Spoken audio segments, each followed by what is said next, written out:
guys, this is going to be a basic tutorial on how to make a quiz with Google Forms with a little bit of some extras in there that are pretty nice to use. So let's just get started. I have this basic quiz, gave it a name. You just create it in your Drive. Can give it a description. You know, what's the quiz all about if you'd like. When you add questions, I like to start with the period for the students. If you don't have multiple periods, you don't need this. Um, but I put in multiple periods because on the back end, when I'm looking at the spreadsheet of the answers, I like to be able to filter it into periods. I also like to make this required. That way they can't just skip that. So my first couple questions are, one is a multiple choice. I'm going to go over different types of questions as I go along. Um, if I wanted to make this drop down, I could, which is kind of like multiple choice. It just drops the answers down, and I can make it check boxes. And I'm going to go over the difference of that in another question. But check boxes just means I can add more than one answer. So now I'm going to add, after their period, I like them to put their last name so I can have a short answer. I make that required. The nice thing is, if you're doing multiple questions that have the same format, you can hit this duplicate. And so it duplicates everything. It's already, I don't have to click required. It's already a short answer. And now I want their first name. That makes it really easy. If you're doing a bunch of multiple choice questions and have them formatted a certain way, you can just duplicate all of them and then just change what it says. Now, one thing you could do, now this is the very first part, and it's their name and their period. If you want, you can add a new section. So if you were taking this quiz, this first section would only show this on the first page. And then if I add a section, the next page might be something like vocabulary. So maybe I have a vocabulary section, I have a constructed response section. I can add different sections, or you don't have to. Totally up to you.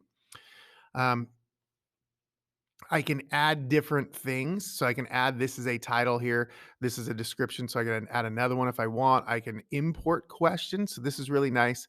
I usually don't import them, but I probably should. I can import them from different forms if I would like. Um, I'm not going to do that right now, but if this was like a cumulative assessment and I have different assessments I've done along the way, I could import those questions. I can add an image. So if this was vocabulary, I can come up here and I can pick any of these. I could take a picture with the camera. I could use the URL. I could use photos, something from my Google Drive. I generally use Google image search. Um, yes.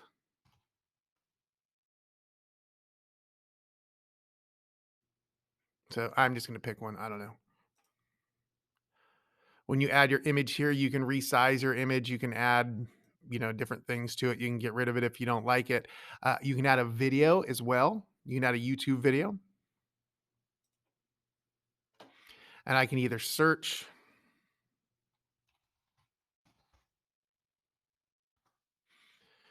YouTube to add a video, or if I already have a YouTube URL that I want to add, I can add that. I'm going to take, well, it doesn't matter. I can leave them there. And again, I went over section before. So let's add another question. Let's just add a multiple choice.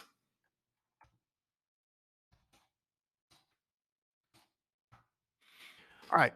First of all, put in the question. I can add an image to the question, just like this image, except this, if I add an image to the question, it will sit in the question.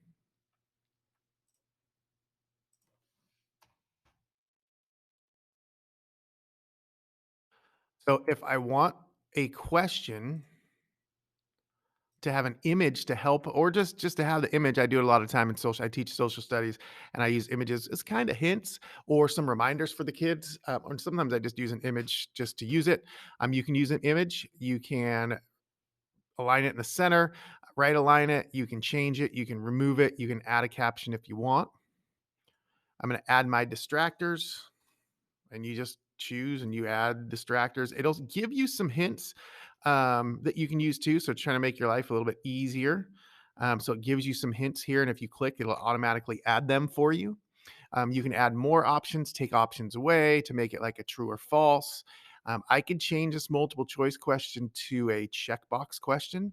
And the big difference between checkbox and multiple choice is I can choose more than one answer when I do, or kids can choose more than one answer. I can do a drop down, and the drop down, it just drops the answers down, but it's really just multiple choice. Again, I make my test questions required so the kids can't skip them. Uh, you can add a description here as well. So if it was check boxes, you could put something like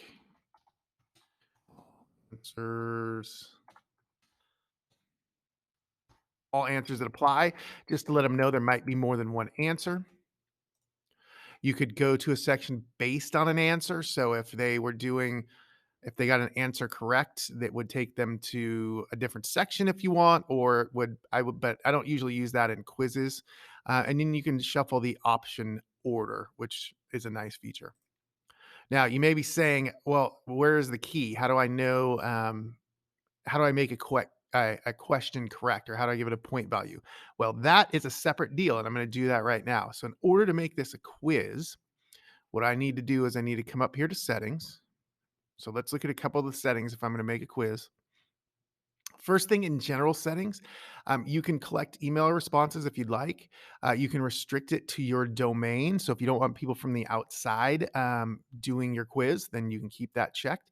If you only want people to do it, the kids do it once, you click on that. If you want them to take it multiple times, you can uncheck that. Edit after submit. So let's say it was constructed responses and you went back and you wanted them to correct their mistakes. You could give them the option of doing that. And then I haven't used this before. See summary charts and text responses. So they could, I guess, see the summary charts when they're finished. We're not going to worry about, well, let's just look at presentation. You can shuffle question order, but it's going to shuffle all the question orders. Like even when you put in at the beginning in that first section, the names and everything like that. So I don't usually use this. And then you can give them a progress bar will show on the bottom how much of their test they have finished. But finally, we get over here to quizzes. So I'm going to make this a quiz, and it gives you some options here. If you turn on the locked mode on Chromebooks, if your kid is using a district Chromebook, it will lock that Chromebook so they can't leave that browser. They have to stay on the quiz.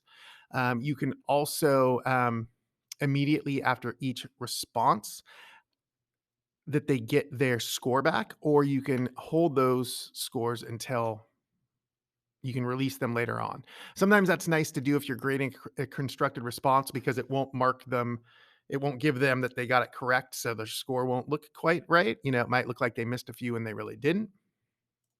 You can also, when they get their responses, they can see their missed questions or not. They can see the correct answers or not, or they can see the end point values. I usually just uncheck that one because I want them to see which ones they got correct and incorrect, and I let them retake their tests, but I don't want them to see the key. And then you hit save. Now, if you notice, my question changed a little bit. It now has an answer key option. All of my questions will have an answer key option. For questions that you don't want to be graded, like the period or their name or things like that, you just leave the point value at 0 and just ignore the answer key. Otherwise, it'll score them. For questions where they do have an answer and you want a key, click on the answer key, give it a point value. It can be worth 1, 0, or I don't know, as many points as you want. Then you select the correct answer. If it was a checkbox, you could select multiple correct answers. And I love using the answer feedback. And I'm going to show you I'm going to show you a quiz I finished, and I'm going to show you what it looks like. But in the answer feedback, it can be something like,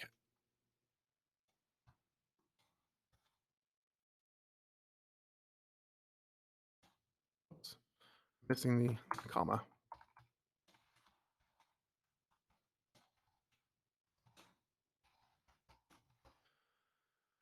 All right, so you can add a link to this. And what I like to do is add the vocabulary list.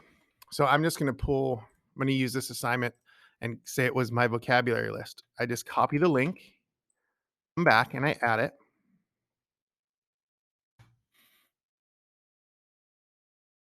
So when the kids get the questions incorrect after they're done and they check their scores, it will have a link to whatever I put in here. And it could be a video, it could be the vocabulary list.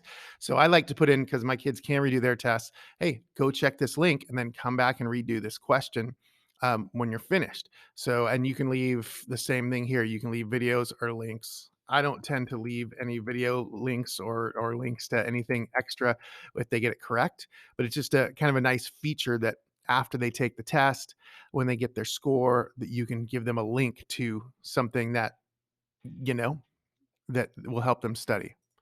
Again, when I want to make another multiple choice question, I can just hit duplicate and it duplicates everything. Right. So that's a really nice way that I don't have to add links every single time if I'm going to have this type of feedback. Uh, Obviously, I do need to change my question, and I would change whatever the key is. So if I was changing my question to, what is 2 plus 3, I would come here and change the key and make sure everything works, and then hit done. So let me show you some things, and that's it. You just add all your questions until you're done. Again, you can add I'm gonna add one more type of question that I didn't show you. I'm gonna add a paragraph, and it's like a short answer, except it's a long answer, and there's not really any difference.